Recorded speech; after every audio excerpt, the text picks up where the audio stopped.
जय राम जी की सबको हमारी तरफ से नमस्ते। चिल्ड्रेंस, मैं सत्ता राय फिर से आपके सामने हाजिर हुई हूँ अपने टॉपिक्स, अपने वीडियोज लेकर के। कल मैंने आपको क्या पढ़ाया हुआ था, सब्जेक्ट और प्रेडिकेट। तो उसी का शेष भाग जो बचा रह गया था वही मैं आज पढ़ाने जा रही हूँ। आई होप सभी लोगों ने स्टडी की होगी और सबको समझ में भी आया होगा, ठीक है ना। तो आपने कल देखा कि मैं कैसे आपको पहचान करवाई थी कि सब्जेक्ट क्या होता है और प्रेडिकेट क्या होता है। मैक्सिमम आपको ट्रांसलेट करने में प्रॉब्लम क्रिएट होता है कि हम कैसे सब्जेक्ट को पहचान करें और कैसे प्रेडिकेट की, ठीक है ना। सब्जेक्ट, वर्ब, ऑब्जेक्ट ये सब आपको ट्रांसलेट करने में आता है, तो उसी को हम आज आपको समझा रहे हैं डिटेल से। देखिए, सब्जेक्ट और प्रेडिकेट, सब्जेक्ट एंड प्रेडिकेट, ठीक। तो ये सब्जेक्ट और प्रेडिकेट। बच्चों देखिए, सबसे पहले क्या बात है, मैं आपको ये बताऊं कि आप कैसे पहचान करेंगे। देखिए, अब जैसे मैं आपको सेंटेंस कुछ लिख के दिखा रही हूँ।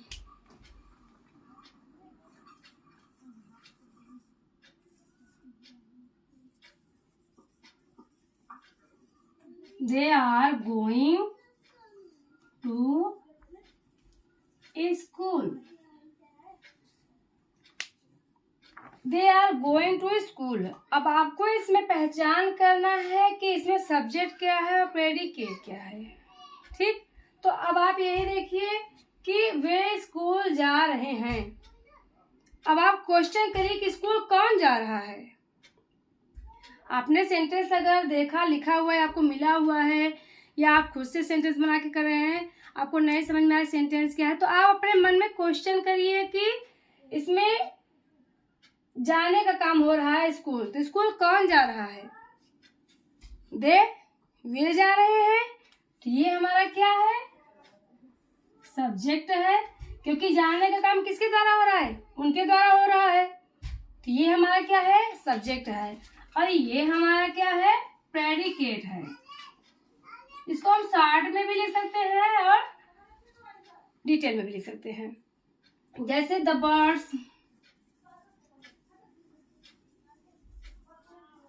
Are sitting on the tree,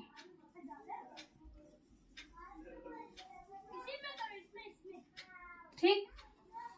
the birds are sitting on the tree.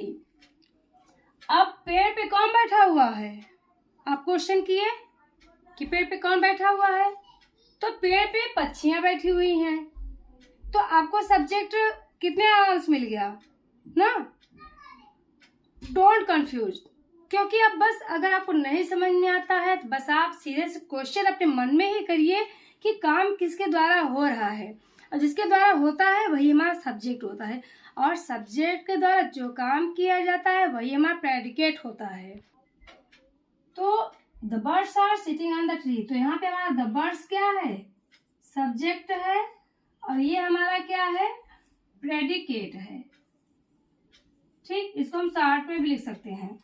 तो सबसे ज्यादा कंफ्यूज इसी में होते हैं आपके सब्जेक्ट क्या है ना। तो बस आप क्वेश्चन करिए अपने मन में कि सब्जेक्ट कौन है, तो किसके द्वारा काम हो रहा है, बस आप यही सोचिए, आपको सब्जेक्ट पता चल जाएगा। और सब्जेक्ट के द्वारा, अब जैसे बर्ड्स है, बर्ड्स क्या कर रही हैं, the birds are sitting on the tree, पेड़ पे बैठी हुई है, तो आपको पता चल गया कि वो लोग पेड़ पे बैठने का काम कर रहे थे, हमारा प्रेडिकेट हो गया।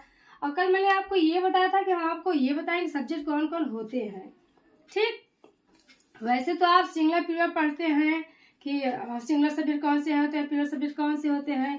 तो देखिए, सब्जेक्ट जैसे होते हैं, आई हो गया, वी हो गया, दे हो गया, यू हो गया, ही, सी, इट, किसी का नाम हो ना, एनिमल,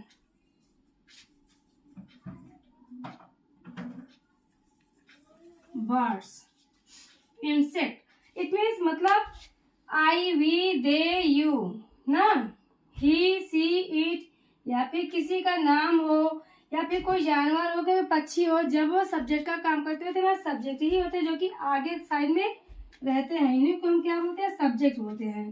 ठीक, मतलब इन सब में से कोई भी अगर आगे है तो सब्जेक्ट ही है जिनके द्वारा कि कार्य होता है। ठीक, तो ये बहुत ही सिंपल वे है। देखिए, हम बहुत ही सिंपल तरीके से बताते हैं। अगर हम आपको चाहे तो इंग्लिश में एक्सप्लेन कर सकते हैं, बट हम इसलिए इंग्लिश में आर टू आर इंग्लिश हम नहीं यूज करते हैं। क्यों? क्योंकि ऐसे बहुत से हमारे स्टूडेंट्स हैं जो कि नहीं समझ पाते हैं। अगर हम हिंदी में बता रहे हैं तो सबके समझ में आता है, हर बच्चा समझ सकता है और उसको समझ में अच्छे से आ भी जाएगा। तो इसलिए हम इंग्लिश में ज़्यादा नहीं करते हैं, क्योंकि सबके लिए प्रॉब्लम क्रिएट हो सकता है। कोई समझ पाएगा, कोई नहीं समझ पाएगा, तो ऐसे सबको समझ में आता है। तो दोस्तों, ये है हमारा प्रेडिकेट और सब्जेक्ट। आज के इतना ही। अभी हम आपको लेटर पढ़ाएंगे, नेक्स्ट वीडियो में आप लेटर पढ़ेंगे। Thank you.